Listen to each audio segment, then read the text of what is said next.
مسلمانوں آج بھی قرآن میں وہی شان عظمت بلندی مقام موجود ہے جو مدنی کریم صلی اللہ تعالی علیہ وسلم کے زمانے میں موجود تھا۔ اور شان قرآن یہ ہے، آج بھی قرآن والوں کو اگر کسی وجہ سے آگ میں جلاؤ، دنیا کی آگ نہیں جلاتی، جہنم کی آگ ان کے نزدیک کیسے آئے گی؟ گیا گزرا دور ہے، بے یقینی کا دور ہے، قرب قیامت کا دور ہے۔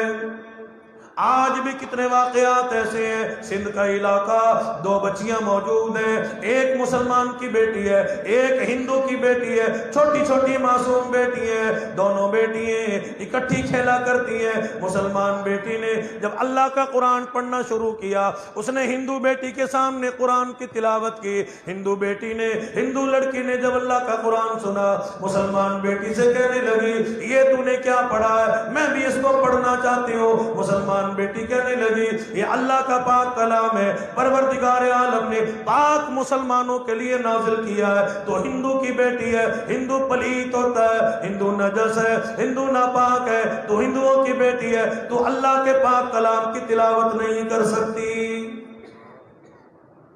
ہندو کی بیٹی کہنے لگی میں نے قرآن سن لیا، اب میں قرآن کے بغیر زندہ نہیں رہ سکتی، میں نے قرآن ضرور پڑھنا ہے۔ چنانچہ مدرسۃ البنات میں گئی، عورتوں کے مدرسے میں گئی، بچیوں بیٹیوں کے مدرسے میں گئی، معلمہ صاحبہ سے بات کرنے لگی، باجی صاحبہ میں نے قرآن پڑھنا ہے۔ باجی صاحبہ نے شرط لگائی اس کے لیے مسلمان ہونا پڑے گا۔ وہ کہنے لگی میں چھپ کے اسلام قبول کرتی ہوں، میری ایک شرط ہے، میرا جو کھیلنے کا وقت ہوگا، گھنٹہ دو گھنٹہ میں آیا کروں گی، تھوڑے وقت میں مجھے قرآن کی تعلیم دے دیا کرنا۔ چنانچہ ہندو کی بیٹی مدرسے میں آتی رہی، وقت گزرا، شان قرآن دیکھو، پروردگار عالم نے تھوڑے سے وقت میں ہندوؤں کی بیٹی کو، غیر مسلم کی بیٹی کو قاری قرآن بنا دیا۔ مدرسے میں ختم قرآن کی محفل ہوئی، استاد محترم نے دیکھا بیٹی ایک کونے میں بیٹھی ہوئی رو رہی ہے، پوچھا بیٹی روتی کیوں ہے؟ عرض کرنے لگی قاری صاحب میں نے آج تک آپ سے ذکر نہیں کیا، میں ہندو کی بیٹی ہوں، میں غیر مسلم کی بیٹی ہوں، میں نے چھپ کے اسلام قبول کیا، مجھے قرآن کا پڑھنا اچھا لگتا تھا، سننا اچھا لگتا تھا، دیکھنا اچھا لگتا تھا، آج میں قاری قرآن بن گئی، آج میری آنکھ کھلی، میری برادری ہندو ہے، مجھے زندہ نہیں چھوڑیں گے۔ استاد محترم نے فرمایا بیٹی کوئی بات نہیں، یہ اللہ کا پاک کلام ہے، رب العالمین کا قرآن والوں سے یہ وعدہ ہے نحن نزلنا الذکر وإنا له لحافظون۔ پروردگار عالم قرآن کی بھی، قرآن والوں کی بھی ہر میدان میں، ہر جہان میں حفاظت فرمایا کرتے ہیں۔ بیٹی جاؤ گھر کی طرف رخصت ہو جاؤ، میں اللہ کی بارگاہ میں دعا کرتا ہوں پروردگار عالم تیرا قرآن یاد کرنا، قاری قرآن بننا، حافظ قرآن بننا، تیری برادری کے لیے، تیرے والدین کے لیے، تیرے گھر والوں کے لیے، تیرے رشتہ داروں کے لیے پروردگار عالم ضرور ہدایت کا ذریعہ بنائیں گے۔ چنانچہ ہندو کی بیٹی گھر پہنچی، راستے میں بخار ہوا، گھر پہنچی، موت آ گئی، فوت ہو گئی، انتقال ہو گیا۔ ہندوؤں نے اپنے مذہب کے مطابق جلانے کی کوشش کی، 3 مرتبہ لکڑیاں جمع کی، کیمیکل ڈالا، پٹرول ڈالا، گھی ڈالا۔ شان قرآن یہ ہے قرآن پڑھنے والی بچی کے کفن کو، بدن کو آگ نہ لگی۔ ہندو لوگ بڑے پریشان ہیں، آج تک ہم نے بڑے بڑے پنڈتوں کو جلایا، بڑے بڑے غیر مسلموں کو جلایا، یہ معصوم سی بچی ہے، آگ نے اس کو جلایا کیوں نہیں، چھوا کیوں نہیں، نزدیک کیوں نہیں آئی؟ واقعہ علاقے میں مشہور ہو گیا، قاری صاحب وہاں تشریف لے آئے، آ کے فرمانے لگے ہندوؤں، غیر مسلموں، تم نے 3 مرتبہ کوشش کی ہے، 1,00,000 مرتبہ کوشش کرو، ساری دنیا کا ایندھن جمع کرو، لکڑیاں جمع کرو، پٹرول ڈالو، کیمیکل ڈالو، گھی ڈالو، رب کائنات کی قسم ہے آگ اس بچی کے نزدیک نہیں آئے گی۔ قاری صاحب کیا بات ہے؟ فرمایا یہ تمہاری بیٹی نہیں، یہ ہماری بیٹی ہے، یہ مسلمان ہے، اس نے ہمارے مدرسے میں قرآن یاد کیا ہے، اور قاری صاحب ہم تمہاری زبانی کلامی باتوں پہ یقین نہیں کرتے۔ ساڈے پاسے بھی کچھ بندے یقین نہیں کرتے نا، آگدن جی مولوی نے مدرسہ اس واسطے بنایا تاکہ لوگوں دی جیب کٹن، پیسے چکن ہی نہ کو۔ اس مدرسے دا فائدہ قاری ولید صاحب نو یا عوام نو ہے؟ بولو، وہ عوام کو ہے ان مدرسوں کا فائدہ۔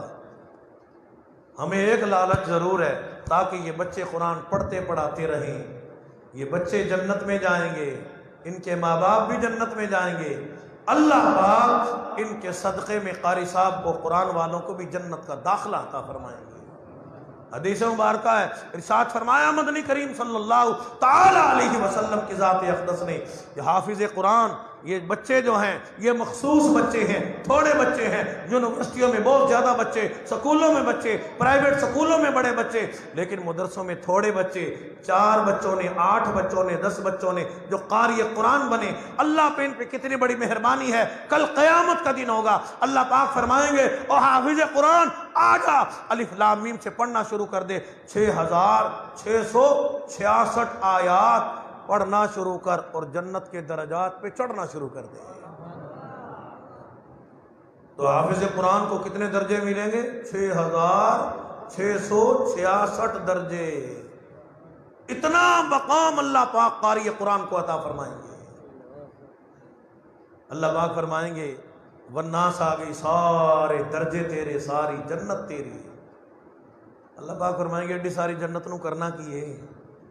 او تو جنت میں آ گیا۔ کچھ لوگ حافظ صاحب کا ادب کرتے تھے، حافظ صاحب سلام بھی کرتے تھے، راستہ چھوڑ دیتے تھے، تو پڑھتا تھا، خدمت کرتے تھے، مدرسے کی خدمت کرتے تھے، کیوں کہ یہ قرآن والے ہیں، قرآن والے ہیں۔ حدیث مبارکہ بھی کچھ لوگوں کو یاد ہوتی ہے، اللہ پاک فرمائیں گے 10 آدمی، بعض علماء نے لکھا 70 آدمی، اللہ کا خزانہ بڑا وسیع ہے، اللہ پاک فرمائیں گے قاری صاحب تجھ سے محبت کرنے والے، معاونت کرنے والے 70 آدمی جو کسی وجہ سے جہنم میں آ گئے، آج ان کا ہاتھ پکڑ کے بلا حساب و کتاب جنت میں لے جا۔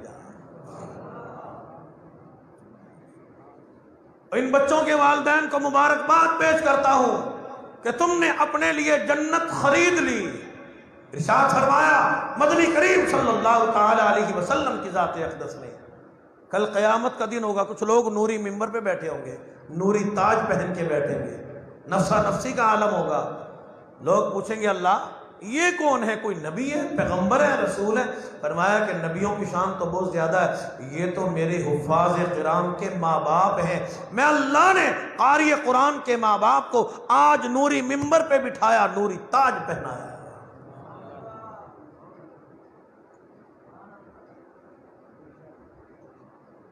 ہندو لوگ کہنے لگے قاری صاحب تمہاری باتوں پہ ہم یقین نہیں کرتے، دلیل پیش کرو، ثبوت پیش کرو، حجت پیش کرو۔ قاری صاحب نے فرمایا کہ بیٹی بھی تمہاری ہے، گھر بھی تمہارا ہے، بستر بھی تمہارا ہے، اپنی بیٹی کا بستر کھول کے دیکھو، سرہانے کے نیچے قرآنی ورقے موجود ہوں گے۔ ہندوؤں نے جب اپنی بیٹی کا بستر کھول کے دیکھا، سرانے کے نیچے قرآنی اوراق موجود ہیں، یقین ہو گیا یہ بچی مسلمان تھی، اس کا تعلق قرآن سے تھا، قرآن کی وجہ سے آگ نے اس کو جلایا نہیں، اس کے بالوں کو نہیں جلایا، ناخنوں کو نہیں جلایا، چہرے کو نہیں جلایا، کفن کو نہیں جلایا، بدن کو نہیں جلایا۔ ہندوؤں نے جب شان قرآن دیکھا، قرآن اتنا عجیب کلام ہے، اتنا شان والا کلام ہے، عظمتوں والا کلام ہے، بلندوں والا کلام ہے، ہماری معصوم سی بچی نے قرآن یاد کیا، آگ نے اس کو جلایا نہیں، نزدیک نہیں آئی، ایک بال بھی نہیں جلایا۔ ہندوؤں نے جب شان قرآن دیکھا، میٹنگ کی، فیصلہ کیا اور قاری صاحب کی خدمت میں آ کے کہنے لگے اور قرآن والے، قرآن میں اتنا بڑا اعجاز موجود ہے، ہم شان قرآن دیکھنے کے بعد اب ہم قرآن سے دور نہیں رہنا چاہتے، ہم تمام کے تمام اسلام قبول کرتے ہیں۔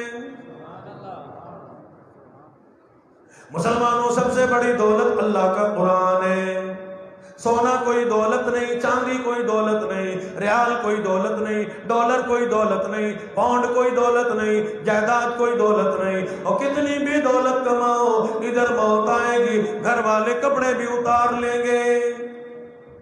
اس لیے کہتا ہے کہ سونے چاندی کی چمک بس دیکھنے کی بات ہے، اور دنیا کی چمک بس دیکھنے کی بات ہے، اور 4 دن کی چاندنی پھر اندھیری رات ہے۔